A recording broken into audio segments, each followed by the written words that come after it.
Thank you for visiting the Caregivers Coaching Corner. I'm dementia coach Diane, and I'm caring for my husband who's living at home with Lewy Body Dementia and sharing my journey so that together as a community, we can come up with the answers we need to take good care of our loved ones and take good care of ourselves because both matter.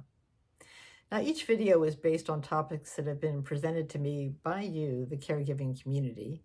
And today is based on a question I get asked a lot, which is, why does my loved one fiddle so much and get into things? Well, there's a number of reasons why our loved ones fidget. And I do have fidget baskets all over the house. I mean, this one's got a rosary in it. It's got a box he can open and close, a set of keys. Almost anything will do for them to fidget with. Squishy ball. But if we understand the reasons behind their fidgeting, it can perhaps help us feel less frustrated and better help them to meet their needs. So if you think about it, certainly dementia in and of itself causes neurological changes that can lead to feelings of restlessness and agitation.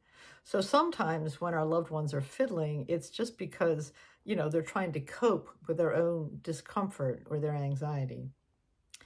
They might also be bored, though, because without sufficient stimulation or engaging in activities that they used to be able to do, they may actually just fidget as a way to occupy themselves. I know that sometimes Ben will just start moving the furniture in the kitchen, and it's a way for him to just release that energy and do something. They also might need sensory stimulation. As their other senses start to diminish, like their hearing or their sight, they might actually need that sensory input to help calm themselves down.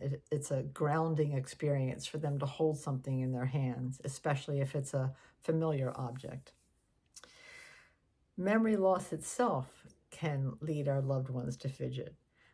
As dementia progresses, our loved ones can lose their sense of purpose.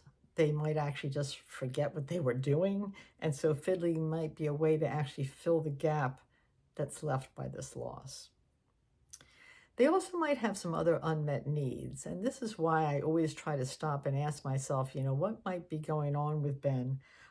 It can be a way for them to express an unmet need, such as hunger or thirst or some kind of discomfort that they can't communicate verbally. So I always have to take a look and say, has he just eaten? Does he need some help changing? What else might be going on with him? Also, there's something called repetition compulsion. Dementia can cause a compulsion to repeat certain actions, including fiddling. So it's kind of a way for them to create a sense of routine or familiarity.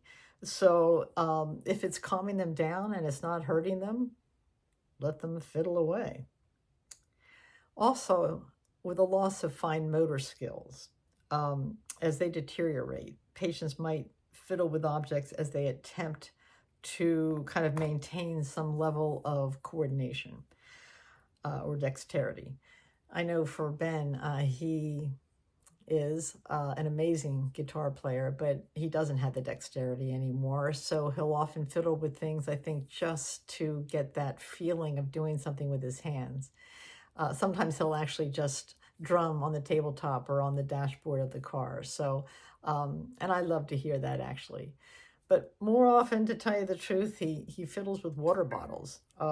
He used to have all kinds of water bottles, so I get out different ones. I have them all over the house. We take one with us in the car, and he might take the lid off and put it back on and drink from it. And, the worst that can happen is it's water, if it spills. But he'll oftentimes just, I think, fiddle with the water bottle because he was so used to using his hands. And lastly, yes, security and comfort. Holding or manipulating familiar objects, especially when our loved ones might be in an environment that's a little overwhelming to them or unfamiliar, holding on to a familiar object can help them to feel a sense of security and comfort and routine.